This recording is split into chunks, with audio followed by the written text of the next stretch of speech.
Assalamualaikum warahmatullahi wabarakatuh, sahabat. Ketakutan adalah bayang-bayang yang terus mengikuti mereka yang kehilangan pegangan. Namun, bagi seorang mukmin, ada satu kunci yang mampu mengubah rasa takut menjadi ketenangan yang luar biasa. Kunci itu adalah iman. Mari kita belajar bagaimana iman bekerja sebagai pengendali hidup kita, bukan hanya sebagai pemanis kata. Iman adalah jalan kita menuju kedamaian oleh Profesor Dr. Mahmud Amarah. Allah Subhanahu wa taala berfirman yang artinya, "Dan sesungguhnya ketika kami mendengar petunjuk atau Al-Qur'an, kami beriman kepadanya. Maka barang siapa beriman kepada Tuhannya, ia tidak perlu takut akan kerugian dan tidak pula akan kezaliman." Surat Al-Jin ayat 13. Dalam ayat ini, golongan jin menuturkan kisah perjalanan mereka memasuki ufuk keimanan. Mereka menegaskan tanpa keraguan bahwa begitu mendengar Al-Quran yang dibacakan oleh Rasulullah SAW, mereka segera beriman atas dasar keyakinan dan kerelaan. Hal ini dikarenakan mereka merasakan bahwa Al-Quran adalah huda, petunjuk itu sendiri, bukan sekedar sesuatu yang dideskripsikan sebagai petunjuk. Sejak saat mereka mengikrarkan keimanan, mereka melangkah masuk ke dalam samudera kedamaian. Mengapa demikian? Akal sehat menjadi saksi akan hal tersebut. Sebagaimana dikisahkan dalam Al-Quran, barang siapa yang memperbarui imannya dengan amal soleh sebagai bentuk pengokohan, niscaya ia tidak akan takut kepada siapapun. Tidak akan takut akan pengurangan hak maupun kezaliman atau sewenang-wenangan.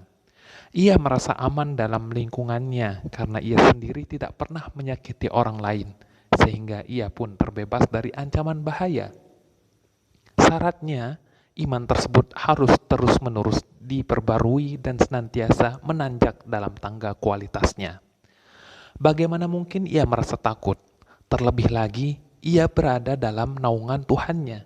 Ia telah menyaksikan kasih sayang Allah yang membuatnya merasa aman.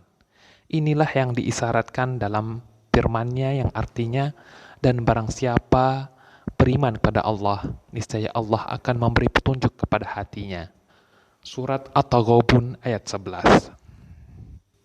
Orang mukmin berada dalam cahaya dari Tuhannya.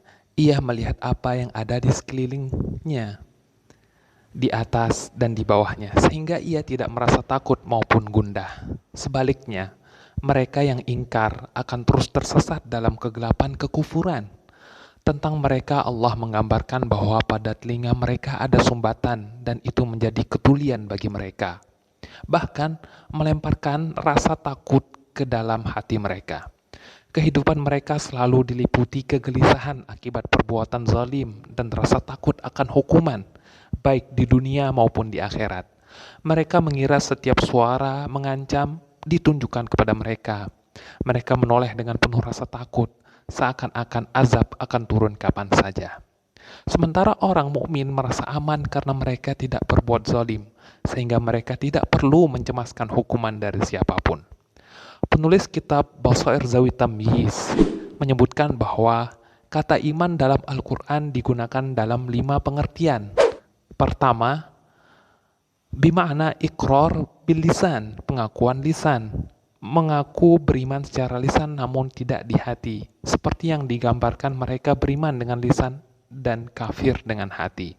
Kedua, iman bima'na atasdiq sirran wa alaniyatan, pembenaran secara utuh, pembenaran yang terpatri dalam hati baik secara rahasia maupun terang-terangan. Ketiga, iman bima'na tauhid wa kalimatul iman, yakni iman sebagai sinonim kalimat tauhid. Barang siapa yang ingkar terhadap iman atau kalimat tauhid, maka sia-sialah amalnya. Yang keempat, iman yang bercampur syirik, keimanan yang masih disertai penyekutuan terhadap Allah. Kelima, pengakuan fitrah, sebagaimana disebutkan dalam firman-Nya yang artinya, "Dan jika kamu bertanya kepada mereka, siapakah yang menciptakan mereka? Niscaya mereka menjawab, Allah." pengakuan akan ketuhanan Allah, namun mereka tetap berpaling. Adapun mengenai hakikat iman, Abdul Qasim menyatakan bahwa istilah iman terkadang digunakan sebagai nama bagi syariat yang dibawa oleh Nabi Muhammad SAW, yaitu setiap orang yang masuk ke dalam syariat beliau dengan mengakui Allah dan kenabiannya. Di sisi lain, iman juga digunakan sebagai bentuk pujian yang berarti ketundukan jiwa kepada kebenaran melalui proses pembenaran yang sempurna. Hal ini terwujud dengan menghimpun 3 perkara. Pertama, tasdik, pembenaran di dalam hati. Kedua, ikrar, pengakuan dengan lisan. Ketiga, amal, perbuatan dengan anggota badan sesuai dengan tuntunan iman. Keyakinan, ucapan yang benar, dan amal saleh masing-masing dapat disebut sebagai bagian dari iman. Namun, hakikat iman yang sesungguhnya adalah tasdik atau pembenaran yang di dalamnya terkandung rasa aman dan ketentraman. Muhammad bin Al-Hasan menegaskan, ketahuilah bahwa yang disepakati oleh para ulama kaum muslimin adalah bahwa iman wajib atas seluruh manusia, dan iman itu adalah pembenaran dengan hati, pengakuan dengan lisan, dan perbuatan dengan anggota badan. Artinya, pengetahuan dalam hati saja tidaklah mencukupi kecuali disertai pengakuan lisan dan dibuktikan dengan amal.